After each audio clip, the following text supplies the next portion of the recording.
Radhe Radhe friends, welcome back to nomad family. मैं हूँ मोना।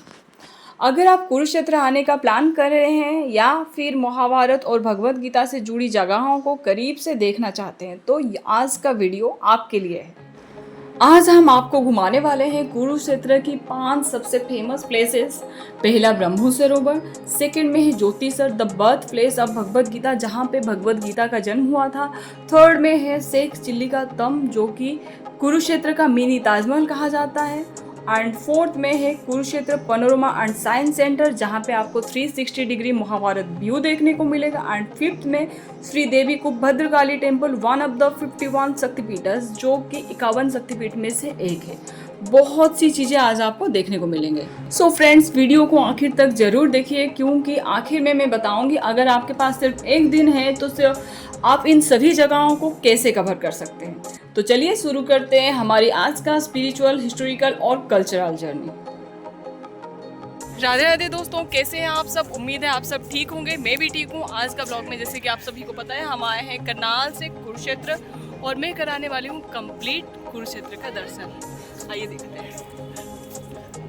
हम अभी जा रहे हैं करनाल टू कुरुक्षेत्र, बट अगर आप दिल्ली से आ रहे हैं तो ट्रेन से भी आ सकते हैं, बस से भी आ सकते हैं, अपनी कार या टैक्सी से भी आ सकते हैं, और अगर आप बाइक से भी आ रहे हैं तो NH44 से आप बाइक से भी आ सकते हैं। धर्म क्षेत्र कुरुक्षेत्र में हम सबसे पहले पहुंचने के बाद हम आ चुके हैं श्रीदेवी को भद्रकाली टेम्पल। मान्यता है कि ये मंदिर भारत के 51 शक्तिपीठ में से एक माना जाता है और मान्यता ये है कि माता सती की जो दाहिना पैर की एड़ी है यहाँ गिरी थी। इसी कारण यह स्थान अत्यंत पवित्र माना जाता है। माता के मुख्य द्वार पे एक मंत्र लिखा हुआ है जो कि माता का मुख्य मंत्र है, ओम जयंती मंगला काली भद्रकाली कपालिनी दुर्गा क्षमा शिवधात्री स्वाहा सद्वा नमस्तुते। माना जाता है कि इस मंत्र को उच्चारण से ही अंदर से जो नेगेटिविटी है वो दूर हो जाता है, साथ ही मन बहुत शांत और एनर्जेटिक फील करता है।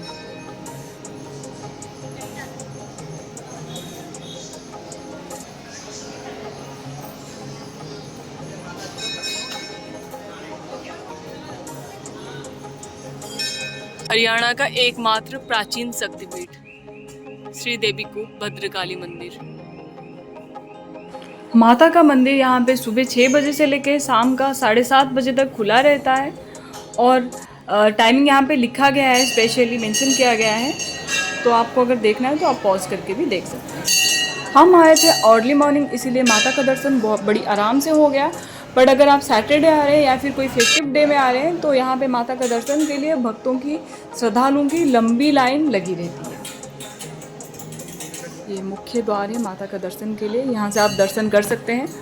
और पहले जब लंबी लाइन लगी होते हैं तो आपको घूम के सीढ़ियों में जाना है, उसके बाद नीचे आके फिर आप माता का दर्शन कर सकते हैं। बट आज मॉर्निंग टाइम में हम जल्दी आ गए थे, इसीलिए हमें माता का दर्शन बड़ी इजीली हो गई। साथ ही मंदिर का परिक्रमा करना बिल्कुल भी मत भूलिएगा। मंदिर का परिक्रमा करना बहुत ज़रूरी है। साथ ही आपको यहाँ पे देखने को मिलेगा, यहाँ पे जो श्रद्धालुओं का मन्नत पूरा होने के बाद उन्होंने अपनी मन्नत पूरे के बाद वो मिट्टी के घोड़े या फिर धातु के घोड़े वहाँ पे माता को चढ़ाए हैं। और ये जो वृक्ष आप देख रहे हैं, ये से मान्यता है यहाँ पे कृष्ण जी और बलराम जी की मुंडन हुई थी आज से 5000 साल पहले। ये अक्षय वट वृक्ष है। मान्यता अनुसार भगवान श्री कृष्ण बलराम मुंडन संस्कार इस वट वृक्ष के नीचे हुआ था।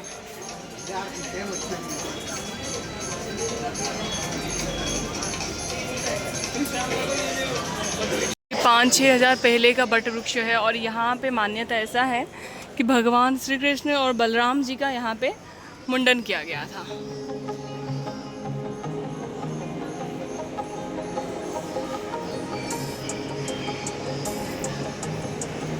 माता के दर्शन के बाद हम यहाँ पे आ गए हैं मंदिर की परिक्रमा करने के लिए और हम आ गए हैं ऊपर वाले यहाँ पे लिखा हुआ था कि झुक के जाए, और वो किस लिए मैं बताती हूँ। यहाँ पे सबसे पहले आके हम दर्शन करेंगे माता शेरावाली की, यानी माँ वैष्णो देवी की पिंडी यहाँ पे दर्शन करने को मिलेगा। और दर्शन करने के बाद हमें वापस से सिर झुका के और एक द्वार से निकलना है।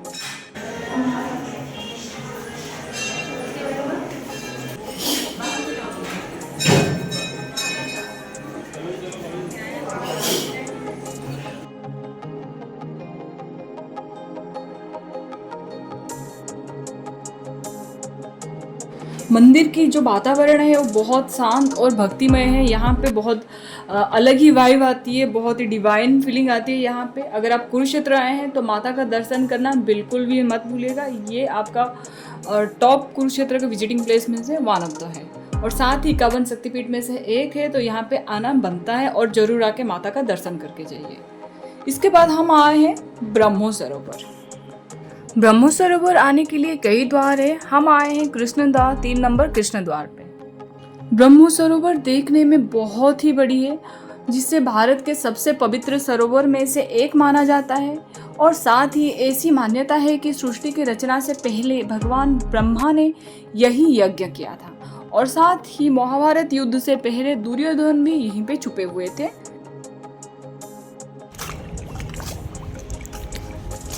15 फीट की गहराई का ये पानी है। यहाँ पे साइन बोर्ड लगा दिया गया है, और ऐसा मान्यता है कि यहाँ पे ब्रह्मा जी ने अपना यज्ञ किया था, और यहाँ पे दुर्योधन यहाँ पे छुपे रहे थे। महाभारत युद्ध से पहले ब्रह्मा जी ने यज्ञ किया था, और साथ ही दुर्योधन यहाँ पे आके छुपे हुए थे। ब्रह्मो सरोवर देखने में बहुत विशाल और बहुत सुंदर है। स्पेशली मॉर्निंग और इवनिंग के टाइम यहाँ पे बहुत शांत माहौल रहता है, और साथ ही बहुत ब्यूटीफुल लगती है। और यहाँ पे बहुत भीड़ होती है। गीता जयंती महोत्सव में सूर्य ग्रहण और चंद्र ग्रहण के समय, अमावस्या, सोमवती अमावस्या, पूर्णिमा और प्रमुख हिंदू त्योहारों में जो होता है तब बहुत भीड़ होती है। और सैटरडे संडे भी यहाँ पे बहुत भीड़ होती है। लोग आते हैं यहाँ पे सरोवर में स्नान करने के लिए आते हैं, दर्शन करने के लिए आते हैं, इसलिए यहाँ पे बहुत भीड़ होती है। स्पेशली इन दिनों को अगर हो सके तो अवॉइड करें, ताकि आप भीड़ से बचे रहें।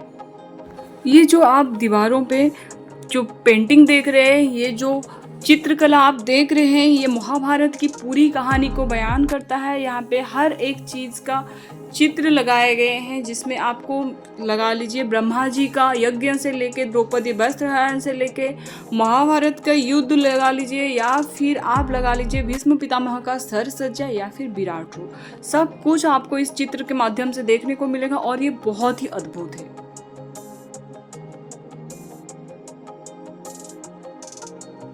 फिर हम चलते हैं दर्शन करने श्री सर्वेश्वर महादेव जी की, जो कि ब्रह्मो सरोवर का बिल्कुल बीचों बीच आता है। यहाँ पे आप महादेव को छू के बिल्कुल अपने हाथों से पूजा अर्चना कर सकते हैं, साथ ही मंदिर का परिक्रमा भी कर सकते हैं। मंदिर की वातावरण बहुत ही शुद्ध, शांत, और ये बहुत ही मेंटेन्ड है। यहाँ पे बहुत ही मेंटेन किया गया है, बिल्कुल क्लीननेस है, बहुत ही अच्छी तरीके से मेंटेन किया गया है। साथ ही जो वातावरण है बहुत मन को शांत करता है, अति सुंदर।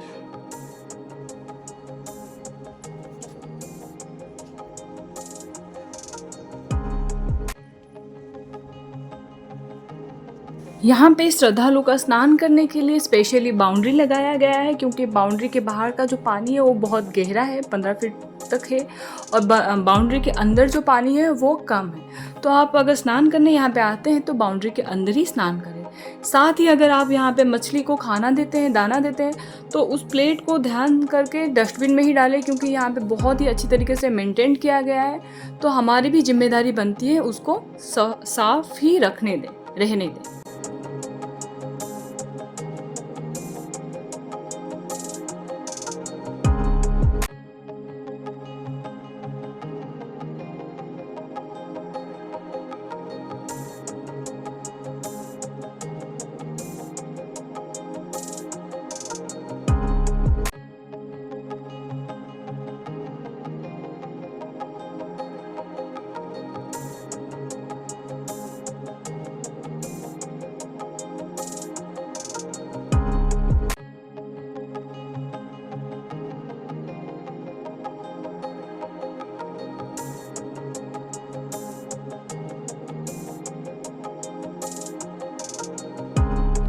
अगर आप फैमिली के साथ यहाँ पे आ रहे हैं तो इकट्ठे बैठने के लिए, बातें करने के लिए, और साथ ही घूमने के लिए ये बहुत ही अच्छी जगह है। और साथ ही अगर आपको फोटोग्राफी या वीडियोग्राफी पसंद है, या फिर आप उसमें रुचि रखते हैं, तो ये one of the best place है इन कुरुक्षेत्र। यहाँ पे फोटोग्राफी और वीडियोग्राफी के लिए मॉर्निंग और इवनिंग के टाइम बहुत अच्छा है। तो तो अब हम चलते हैं श्री कृष्ण म्यूजियम और साथ ही उसके पास में है Kurukshetra panorama and science centre, जहाँ पे आपको देखने को मिलेगा महाभारत का 360 डिग्री व्यू लाइव। हमें पता नहीं था, हम आ गए और बहुत बड़ी चीज़ हमने मिस कर दिया, वो है श्री कृष्ण म्यूजियम। मंडे बंद रहता है और हमें पता नहीं था, ये चीज़ मिस हो गई। बहुत सी चीज़ें इस म्यूजियम के अंदर ना, बहुत सी चीज़ें हैं देखने के लिए, बट हमने मिस कर दिया।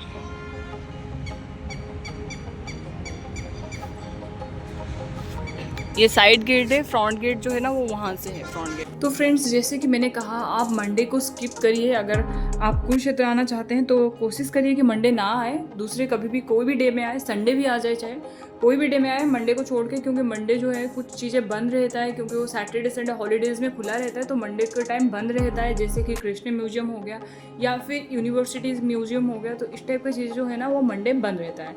तो कोशिश करिए मंडे को छोड़ के अदर कोई भी डे में आप आ सकते हैं। तो चलिए चलते हैं Kurukshetra panorama and science centre. पहले हम लेते हैं एंट्री टिकट काउंटर से। एंट्री टिकट का प्राइस है 50 रुपीज़ पर पर्सन, और साथ ही अगर आप अलग शो देखना चाहते हैं, लाइक 3D शो देखना चाहते हैं साइंस रिलेटेड, तो उसका हर एक का अलग चार्ज है, जिसका और फंटासी राइड का 80 रुपीज़ चार्ज है। तो हर चीज़ का ना अलग चार्ज है, जिसका स्क्रीनशॉट मैंने दे दिया है, आप पॉज करके वीडियो को देख सकते हैं। बट हम आए हैं प्लेन एंट्री टिकट लेके, तो दिखाती हूँ उसमें क्या क्या है। एंट्री करते ही आपको मिलेगा एक बहुत सुंदर सा साइंस गैलरी, जिसके एक साइड में हिस्ट्री को भी पार्ट दिया गया है, कल्चर को भी पार्ट दिया गया है, और ये है स्टार्टिंग में ही आपको एंट्री करते ही देखने को मिल जाएगा टेक्नोलॉजी ऑफ हड़प्पन्स।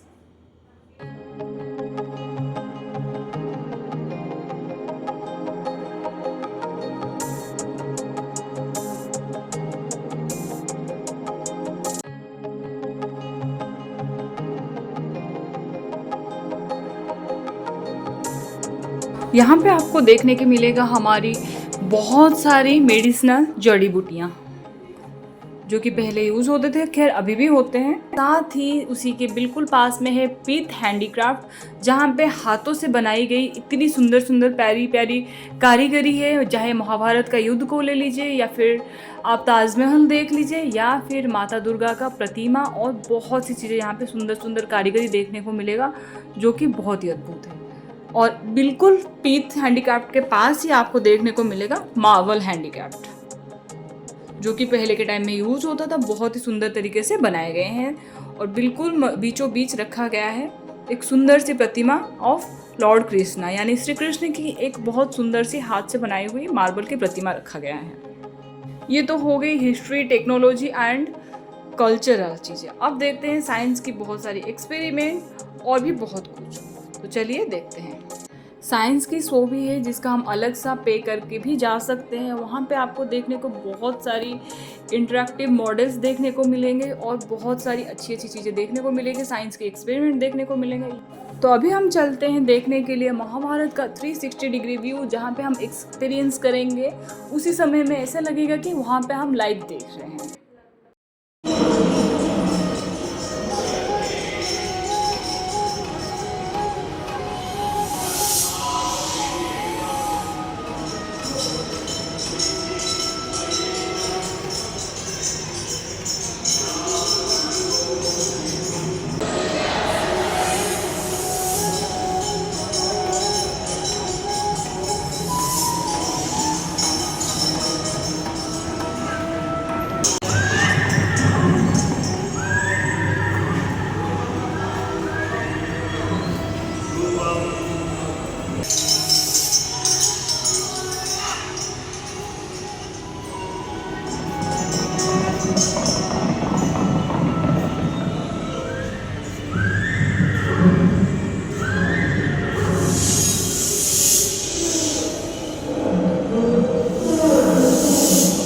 अभिमन्यु चक्रव्यूह प्रवेश कर गए और बाहर युद्धों के दल द्वारा मारा गया। अच्छा, यहाँ पे अभिमन्यु चक्रव्यूह में प्रवेश कर गए थे और फिर योद्धाओं के द्वारा मारा गए थे।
महाभारत का ऐसे अद्भुत दृश्य, ऐसा लगता है कि महाभारत का जो युद्ध है वो लाइव चल रहा है, जैसे कि फिर से हम उसी समय में वापस चले गए हैं। ये जगह बहुत ही सुंदर, बहुत ही अद्भुत है। आप यहाँ से फैमिली के साथ भी आ सकते हैं, अपने बच्चों को भी लेके आ सकते हैं। ये वन ऑफ द सीखने की जगह है, लर्निंग प्लेस है। यहाँ पे आप मस्ट विजिट करिए अगर आप कुरुक्षेत्र आ रहे हैं तो। साथ ही पनोरमा के बाद हम आ गए यहाँ तारामंडल।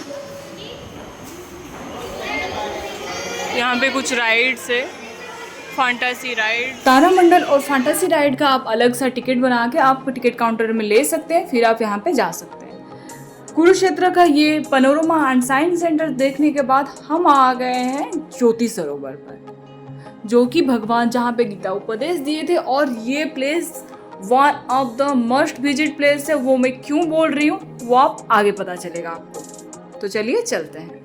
हम आ गए अभी पवित्र स्थान ज्योति सरोवर पे, जहाँ पे आपको मिलेगा देखने को 5000 साल पुरानी बटर वृक्ष, अक्षय बटर वृक्ष। और इसका नाम अक्षय बटर वृक्ष क्यों है वो मैं आगे बताऊंगी। साथ ही आपको यहाँ पे देखने को मिलेगा कि श्री कृष्ण जी अर्जुन जी को जहाँ पे गीता उपदेश दिए थे, जहाँ पे सृष्टि को एक नया संदेश मिला था, वो स्थान। और यहाँ पे देखने को मिलेगा विराट रूप, साथ ही लाइट एंड साउंड शो जो कि होता है इवनिंग में। श्रीमद् भगवद गीता का जन्मस्थली ज्योतिसर कुरुक्षेत्र स्थित परम पावन स्थान है।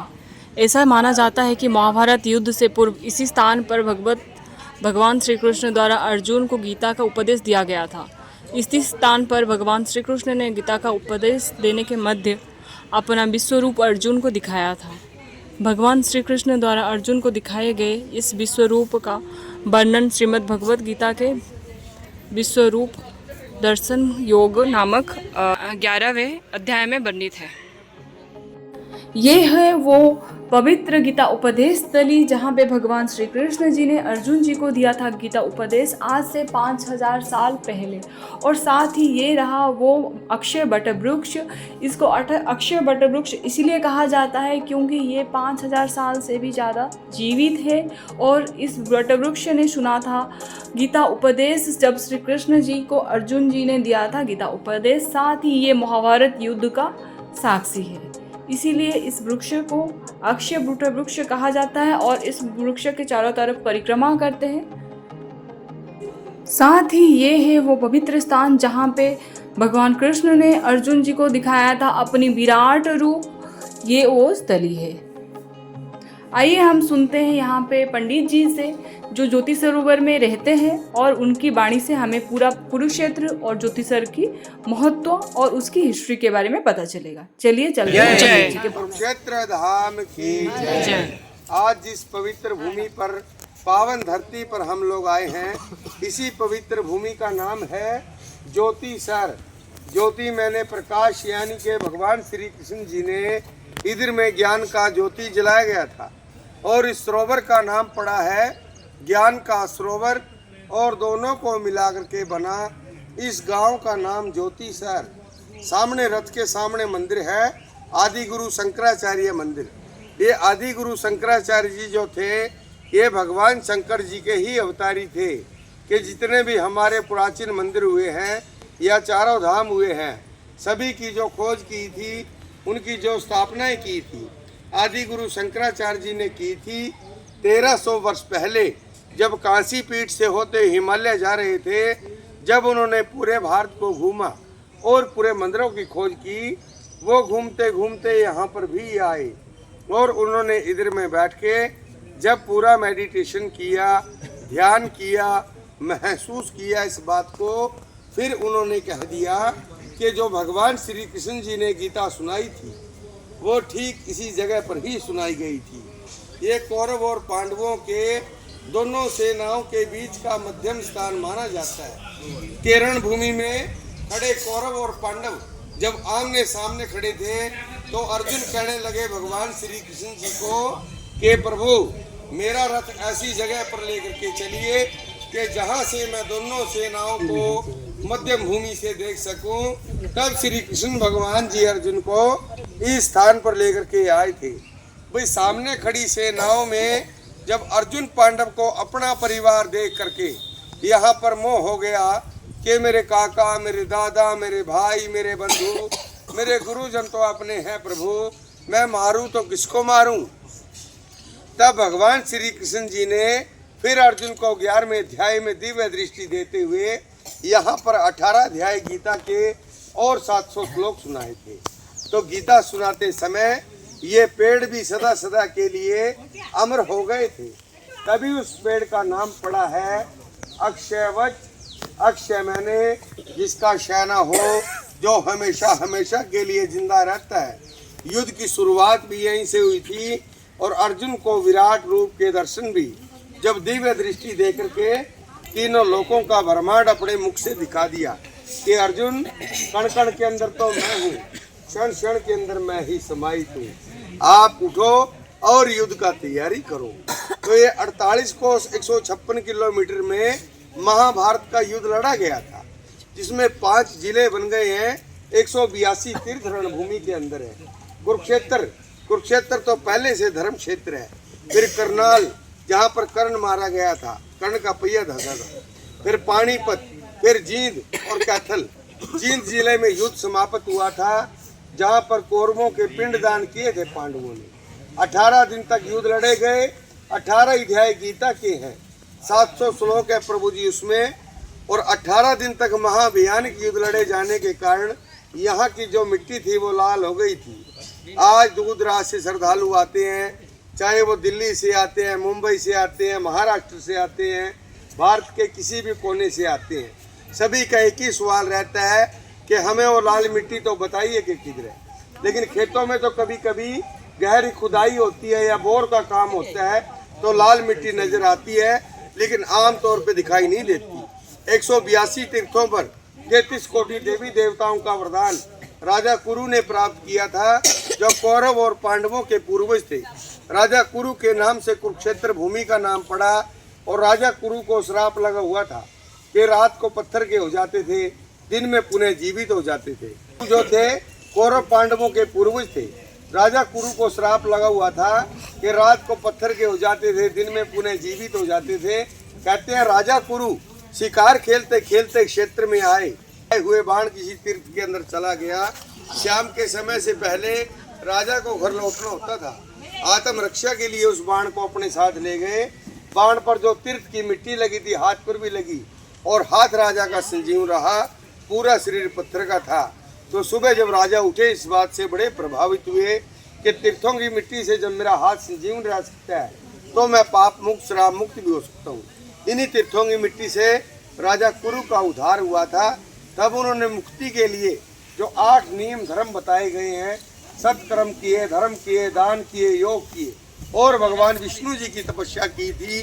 33 कोटि देवी देवताओं का वरदान मांग लिया, जो रणभूमि के 182 तीर्थों पर वास करते हैं। इसीलिए क्षेत्र को धर्म क्षेत्र भी कहा गया कि जो भी युद्ध में मारे जाएंगे उनकी मुक्ति हो जाएगी। 5 जिलों से भैया आज भी अस्थियां फूल गंगा जी, काशी जी नहीं जाती हैं। ये मुक्ति का धाम भी माना जाता है। इसका वर्णन मिलता है तो 52 पुराण के अंदर कि गंगे जले मुक्ति वाराणसी जले स्थले कुरुक्षेत्रे तीर्था मुक्ति अंतरिक्षे जले स्थले, यानी तीनों प्रकार से मुक्ति का धाम। ये भगवान श्री कृष्ण जी का अष्ट धातु का मूर्ति है। इसको बनाने वाले महाराष्ट्र के कलाकार थे, उनका नाम था राम सुतार। अब वो दुनिया में नहीं रहे, लेकिन अपनी यादें छोड़ गए हैं। उसके लिए एक ताली बजा दो। तो सबसे पहले वाला जो मुख है उधर से सुदर्शन चक्र की तरफ से वो राजा बलि है। दूसरे नंबर पर नरसिंह अवतार, फिर गणेश जी, फिर भगवान शंकर जी, श्री कृष्णा, ब्रह्मा, हैग्रीव, हनुमान जी और परशुराम जी। 10वां जो अवतार माना जाता है, कल्कि भगवान के रूप में, विष्णु के रूप में भी माना जाता है। तो एक परिक्रमा विराट रूप का और अमर पेड़ का करते हैं, उसमें एक जाप किया जाता है। सभी मेरे साथ साथ बोले, सभी का यात्रा मंगल में और सफल हो। बोलो ओम नमो भगवते, ओम नमो भगवते वासुदेवाय, वासुदेवाय, ओम नमो भगवते, ओम नमो भगवते वासुदेवाय। वासुदेवाय। बोलिए कृष्ण भगवान की, कुरुक्षेत्र धाम की जय। तो प्रभु जी ऐसा इधर का कथा है, ऐसा इधर का ज्योति सर का पवित्र कथा सुन के और पवित्र स्थान देखने के बाद हम आ गए हैं कुरुक्षेत्र का मिनी ताजमहल, और साथ ही ये इंडिया का भी मिनी ताजमहल कहा जाता है, जो कि है शेख चिल्ली का मुखबरा। तो चलिए चलते हैं मिनी ताजमहल को एक्सप्लोर करने के लिए। ये एंट्री गेट है।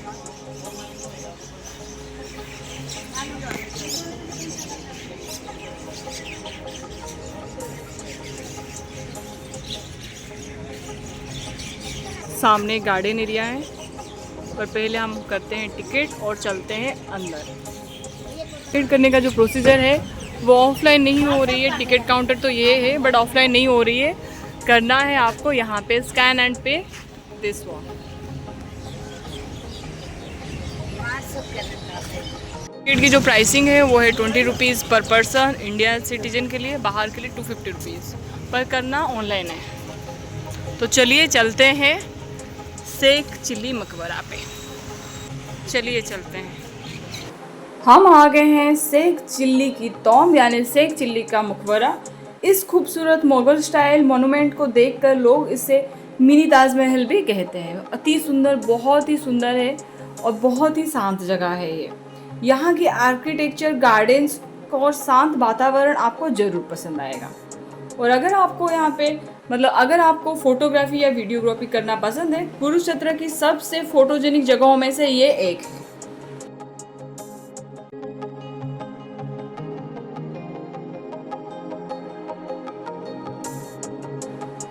पुरातत्व संग्रहालय है थानेश्वर। यहाँ पे म्यूजियम है जहाँ पे पुराने हिस्टोरिकल चीजें भी रखे गए हैं।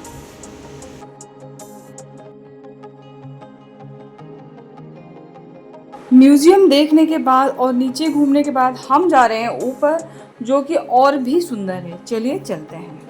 ऊपर का व्यू आप जितनी तारीफ करो उतनी ही कम है। यहाँ पे फोटोशूट, वीडियोग्राफी, एवरीथिंग के लिए बहुत अच्छा है। स्पेशली आप अगर बैठना चाहें, बिल्कुल शांत माहौल है, मन को बहुत शांति मिलती है। और साथ ही ना देखने के लिए ना इतनी अच्छी है, पूरी grass land, green grass land दूर दूर तक। और ये सब जो है, ये शेख चिल्ली का मुखबरा जो तंब है, इन्हीं के अंडर ही आता है। तो ये ग्रास लैंड आप जा सकते हैं, यहाँ पे घूम सकते हैं। इसके लिए रास्ता जो है आपको टिकट काउंटर के बिल्कुल सामने जो पार्क है वहाँ से होके आपको जाना पड़ेगा।